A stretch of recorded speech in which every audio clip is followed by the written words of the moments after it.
Welcome to Leadership Reimagined, where game-changing conversations are reshaping the world of work. I'm Janice Ellig, the CEO and founder of Ellig Group, Executive Search Advisors, where we are reimagining search through our long-standing commitment to diversity, equity, and inclusion. On today's topic, Fueling the Future, the Chevron Way, I am delighted to welcome Mike Wirth, Chairman of the Board and the Chief Executive Officer of Chevron Corporation since 2018 and Vice Chair of the Board since 2017. Graduating from the University of Colorado Boulder in 1982 with a degree in chemical engineering, he started at Chevron as a design engineer. Mike has had multiple positions at Chevron, including Executive Vice President of Midstream and Development, where he was responsible for the shipping, supply, and trading, and pipeline and power operating units, as well as for Chevron's strategy, business development, and corporate affairs. Prior, he was EVP of Downstream and Chemicals and President of Global Supply and Trading. Mike serves on the boards of directors at Catalyst, also chairman of the board of the American Petroleum Institute, and is a member of the National Petroleum Council, the Business Roundtable, the World Economic Forum International Business Council, and the American Society of Corporate Executives. He's a very busy executive, and I'm delighted to welcome him here today. Thank you, Michael, for joining us. Janice, it's nice to be with you today. You are in a evolving, really demanding profession, and as CEO of Chevron. After 36 years, you became the CEO in 2018. So you've had a background in many positions at Chevron. How did they prepare you for this role in this very dynamic oil and gas industry? Well, as a global company, we have operations around the world, and we have very diverse functions and businesses. And I sometimes tell young people who tend to think about moving from company to gain experiences that I've had 20 different careers with the benefit of all of those being with one company. So I started out as a design engineer. I moved into strategy and planning roles, real estate, corporate affairs, marketing, refining operations, business development, trading thing. And so very diverse and different responsibilities, all while being part of the same culture, understanding the long cycle nature of a business that's very capital intensive and makes investments that have to be paid out over decades. And so the nature of our company has afforded me these very diverse experiences, which I think are really valuable as you move into senior positions in an organization, and certainly the CEO role that I occupy today. And I talk to my own children even, and this is not the norm in most companies these days, and so I feel very fortunate to have had such great experiences to prepare me for what I do today. It is not the norm. And I guess you're looking also at your own employees and saying, how do we keep them here for a full career where they have many different experiences and positions? And of course, you followed three former CEOs who I understand you're friends with, you live nearby. And the former Chevron CEO, John Watson, had said of your appointment to CEO that Mike Wirth has that broad expertise. He was selected because of his track record of accomplishment and breadth of leadership. And an equities analyst said, Mike is exactly what Chevron needs. Refining executives are much more returns focused and less worried about finding the next barrel of oil. So obviously, you've had great mentors in the former CEOs. You know the nuts and bolts of the industry. And so you're encouraging others to stay. Yeah, we do value that long service. It's a long cycle business. In order to do that, you have to create a culture that people feel part of. Diversity and inclusion is a big part of that. We want to have employees that represent all different educational backgrounds, national backgrounds as we work globally, ethnicities and racial makeup, and then to create a culture where everybody's voice is heard, everybody's contributions are valued, and where people can be their very best and they can fulfill their own aspirations, which can be very different. Some people would like to move around the world and do different things. Other people like to stay in the same place and rise in an area of expertise. So we try to create a set of opportunities that everybody can find a path that's rewarding and fulfilling for them as it fits into their life's goals. You mentioned my predecessors. I'm very fortunate to have the three former CEOs, each of whom served about a decade in that role, as good friends. This is not a company where CEO transitions are acrimonious or competitive, but where the transitions have been very smooth and collaborative. And I meet with them frequently. They all live very close to where I live. And I just had them all in for lunch, as a matter of fact, last week, where I update them on what's going on in the company and in the industry. And I also ask questions about the history, about their experiences as they've gone through, various world events that have challenged the global economy, our industry, and I can draw on their experience as I face the challenges that we see today. Yeah, it's great to have their wisdom there because with Chevron, you've got about 38,000 employees. Is that right? Over in 50 countries globally.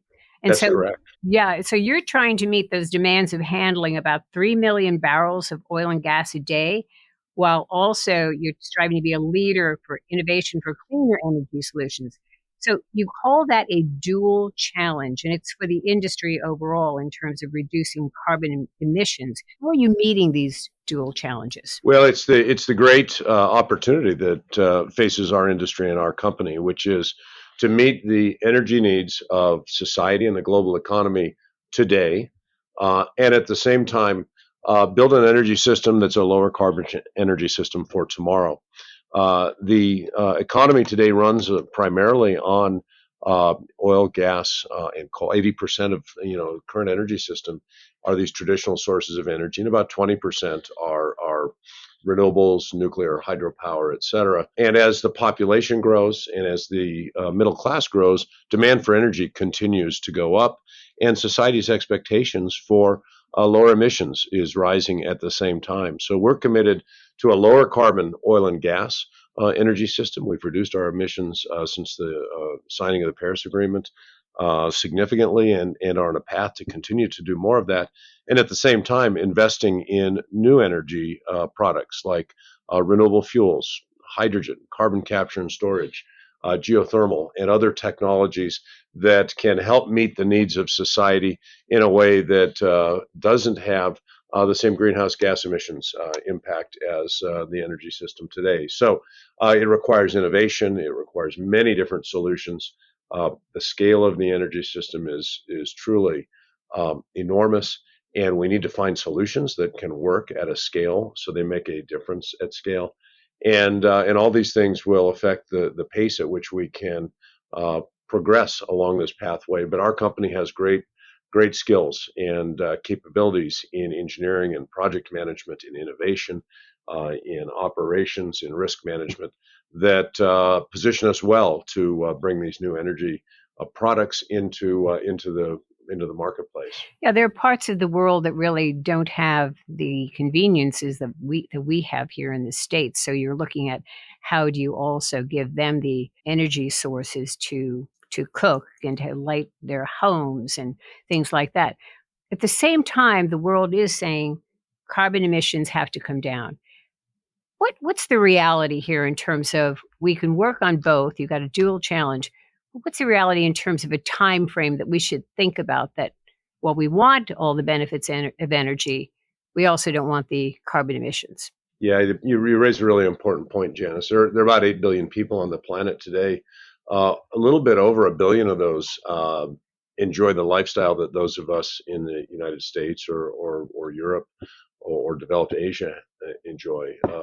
The rest of the, you know, uh, 6 to 7 billion people on the planet are on their path to that, but still don't have all the things that we tend to take for granted. And so we need to balance affordability, reliability, and environmental progress as we try to continue to evolve the energy system.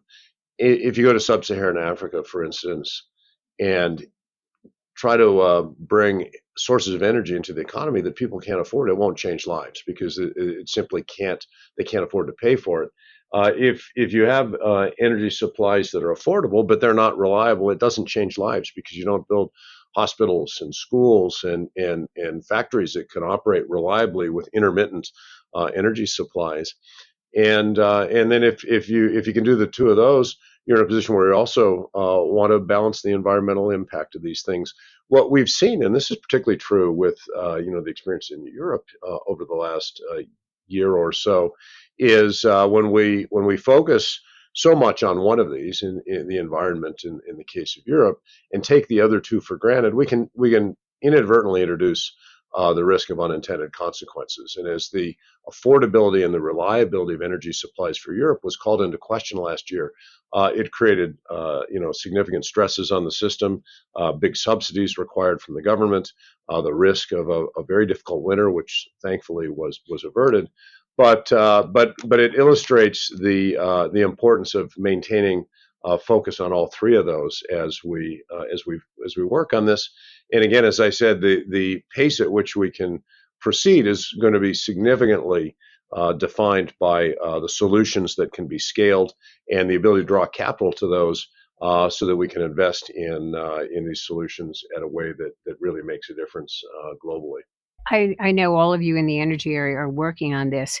Are we looking at decades in the future before this emissions problem is solved, or is it going to be gradual? What are we looking for in terms of a time frame? Most of the credible analyses of this would suggest that we're looking at decades.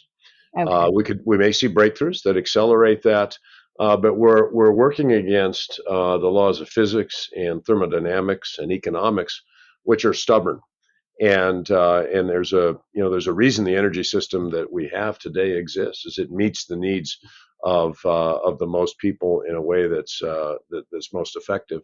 And so many of these technologies I've mentioned, hydrogen, uh, uh, nuclear fusion, renewable fuels, a whole host of things, deeper penetration of electric vehicles into things beyond light duty transportation, all are very expensive today, and they struggle to meet the needs of the different consuming sectors.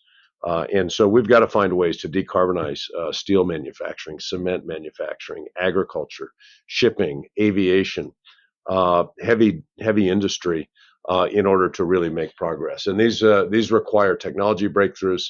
They're going to require ingenuity in the application of those technologies, and then again the ability to mobilize capital markets at the many trillions of dollars of investment over time, and that's going to take decades, not years. Well, you have three former Chevron CEOs. You have a great board. So you're very active in the industry. I know you're working on this. And I wanted to bring up your board because you have 50% of your board are female, which is not common in the Fortune 1000 and S&P 500. You're one of very few companies, less than 100. What is the value that you've seen in your boardroom and in your C-suite with greater diversity? Well, it's been compelling and inarguable. I know there's data and research that you've seen that shows that companies are better off when we elevate the capabilities of everybody. This begins with the board. Our six women directors are incredibly accomplished in their respective fields. They're on our board because they're fully qualified to be on our board, full stop. When you've got a board that has that kind of diversity and that kind of balance, uh, you have different conversations. We have a board that has a high level of trust and respect. And when we talk about issues, be it energy transition issues, one of my directors is a woman who was born in Zambia and has grown up was raised in sub-Saharan Africa and fully understands the energy challenges in that part of the world. Another one of my female directors is a PhD in chemical engineering who's been the president of two different universities and understands the perspective from the campus, which is where a lot of the strongest voices and most active climate, agenda can emanate from. Uh, Got another director who's a former CEO of a global aerospace company and defense contractor and understands global business and the geopolitics that are involved. And so they bring tremendous depth and perspective and diverse points of view to the table on the business issues. They also really help on culture. And when we talk about building a more diverse workforce, a more inclusive culture, their personal experiences are ones that the men on the board have not lived. And they can speak up freely and say things that otherwise might not come up in our board discussions, which help set the tone for the leadership of the company and the culture of the company as we strive to improve representation at every level. So I just can't say enough about how much our company benefits from that diversity, how I think it's a competitive advantage, and it helps us build a culture that will attract the incredible diverse talent that we're going to need to take on these big challenges. Right. So in a sector that's not, you know, with have high percentages of diversity and specifically gender, you found these women because you were intentional, but you found people that really had the qualifications, and they just happened to be women. So I commend you for that. And I know at the Breakfast of Corporate Champions held by the Women's Forum of New York, we honored you in 2021. We'll honor you again this year for having over 50%. So congratulations on that. You also have earned the 15th perfect score for LGBT equality from the Human Rights Campaign. How does this commitment come about in terms of your inclusive policies and practices and your advice for other corporations in terms of achieving that perfect score? We have a set of 5 values in what we call the Chevron Way, which is a document that codifies our purpose, our vision, our mission, our values. The first of those is diversity and inclusion. Putting people at the center of everything we do is fundamental to our success. Early in my career, more than 30 years ago, our company adopted same-sex benefits in our health and other employee benefit plans long before companies in our industry did this, and frankly, before companies in most industries adopted those kinds of benefits. We were among the very first in the entire U.S. economy. So for many decades, we've believed in the value of including diverse people, ideas, experiences in our company to deliver these energy solutions and to enable human progress. We've talked about the diversity at the top of the company at our board. We've also, for more than 2 decades, had a very robust set of employee networks, or some organizations call them employee resource groups. We've got over 20,000 members, so more than half of our workforce participates in these. We've got nearly 24 diversity councils around the world that help align the diversity and inclusion initiatives with our business strategies. I chair one called the Chairman's Inclusion Council, where the presidents of our employee networks sit down with me multiple times a year to give voice to their membership and make sure that I'm hearing the issues that their membership feels are important and critical in their lives, in advancing their careers, in being able to help us achieve our business objectives. And you started with our perfect score from the Human Rights Campaign. This is Pride Month, and our Pride Employee Network deserves a lot of credit for helping us see how we need to continue to create an environment where our LGBTQ employees find a place that they're comfortable being who they are. You can see the same results across other networks that we have. Our Veterans Network, our Enabled Network, which represents employees who have disabilities or who have family members or people that are close to them with disabilities, or XYZ Network, which allows us to hear from different generations. And so we've worked hard, and to use the word you did before, very intentionally, to make sure that we not only bring people with diverse backgrounds into the company, but that we find a way to make sure they feel welcome. They find others that share similar experiences, perspectives, and then we create an environment where they can bring their issues to the fore and have the conversations that are important to them in a way that is safe and encouraged and productive, and we can be sure that every one of those voices is heard. As a recruiter in the executive search world, we really pride ourselves on our placement of women and underrepresented groups at over 80% in the C-suite and the boardroom. But our concern in working with clients is to make sure that what you just said, they have those inclusive policies. People feel like they belong. They want to make an impact. They want to stay with you because they know that you will treat everybody the same, and everybody has a voice. And it's so important. So let me turn for a moment to a letter you wrote to President Joe Biden in June of 2022, addressing concerns of high gas prices, his concerns of high gas prices at the time and global supply issues due to the war in Ukraine. You called on his I'll quote, whole of government philosophy to address this issue and honest dialogue. What was your intent here in terms of the geopolitical situation? And as a CEO, what were you trying to achieve in that letter?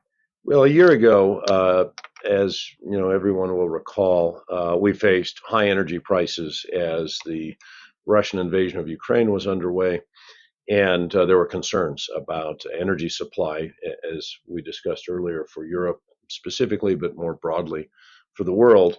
The president had sent a letter to me that I felt was not a complete recognition of the global market dynamics, and included some things that I just didn't agree with, and so I felt a responsibility to try to help him see the picture through my eyes and a more balanced view of the situation. The president has made reference to a whole of government effort to address climate change. I also tried to ask him to bring that same whole of government perspective to the issue of energy.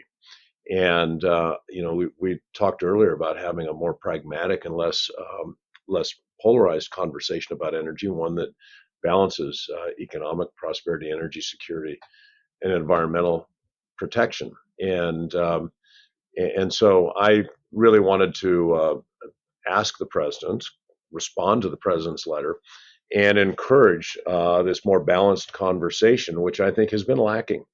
And the idea here was to acknowledge that high prices were not good for the economy, acknowledge that we need to focus on affordable energy, and we need to focus on reliable supply. Energy security and national security are inextricably linked, and that at the same time we need to continue to make progress on environmental issues. And this is a big, complex challenge, as we've been discussing. And we'd seen the administration move from an almost 100% focus on the environmental issues to then an almost 100% focus on affordability.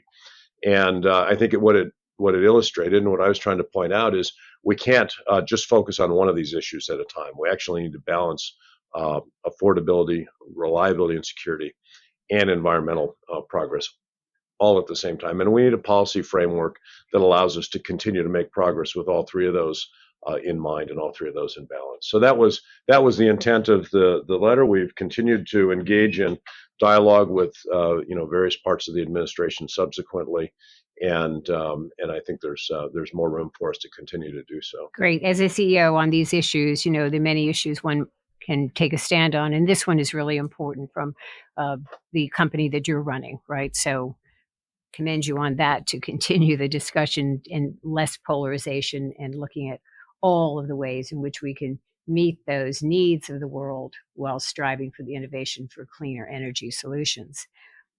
You're also very involved in a not-for-profit world. Talk to us a little bit why these organizations are important to you in terms of for the youth of the world and the country.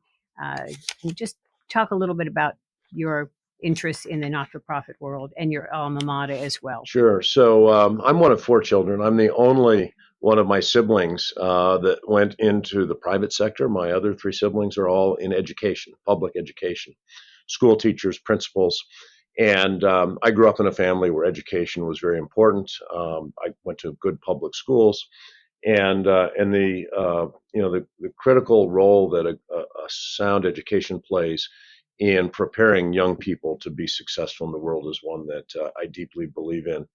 And so my efforts have focused on things that align, frankly, with the company, which supports this as well. But my personal efforts have focused on education, especially for disadvantaged and underrepresented children, oftentimes first generation students, to try to move from high school into college, and to provide resources to help them with an education in STEM, so science, technology, engineering, math, which are part of almost every job in the modern economy, and a grounding in those basics is something that prepares young people to improve the quality of their lives and help address all of these opportunities in the world.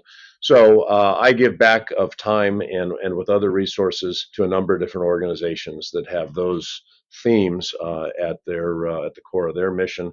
And it's a small part of what I can do, and I'm fortunate to be around many other people who share those priorities, and I have a chance to collaborate with them and try to find a way to continue to make a difference for young people, including at my alma mater, but also with a variety of other organizations and institutions that I think do a fine job of this. So, those graduating or those in other careers, what are the compelling reasons to come for a career at Chevron? Well, we've got an absolute commitment to being part of the energy solution. The opportunities for exciting innovation and to help solve these problems have never been greater during my 41 years than they are today. The explosion of information technologies, of advancements in material science, now artificial intelligence and tools that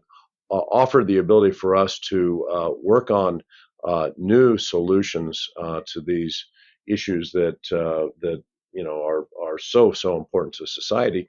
It's just never been greater, and I think the ability to come into an organization with the resources to apply to these challenges, with a culture that values everybody's unique qualities and skills and talents and perspectives, is something that I'm absolutely committed to building and ensuring that every young person who joins our company has a chance to do work that's meaningful and fulfilling, both personally and in the bigger scheme of helping to continue to make the world a better place. So, we still get a tremendous response from our college recruiting efforts.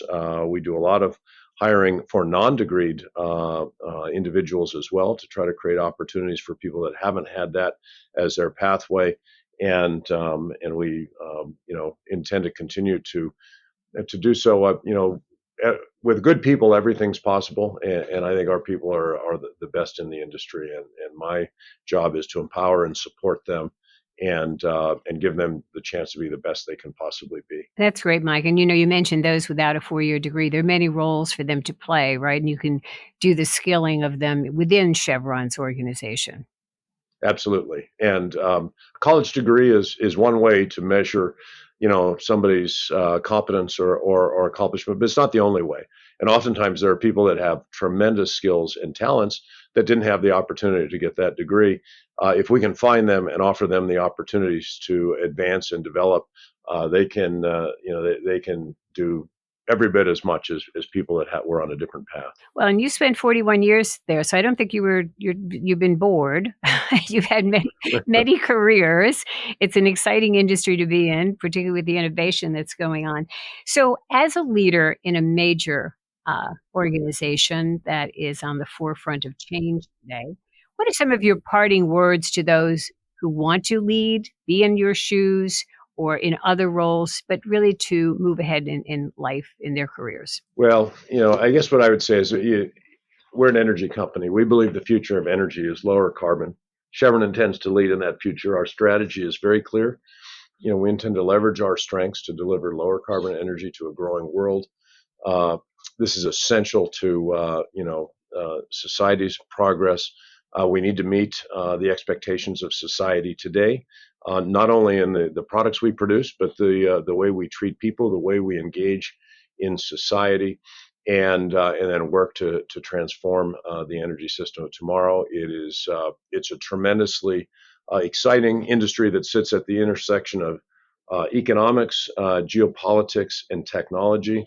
And as you said, it's never boring. And so I encourage people to follow their dreams, pursue their passions, and we look for people that have passions in the field where we work, and try to give them the best experience they could possibly have. Well, this has been a really inspiring and insightful discussion on fueling the future, the Chevron way. And what I've really come down to is you're really putting people at the center of your success.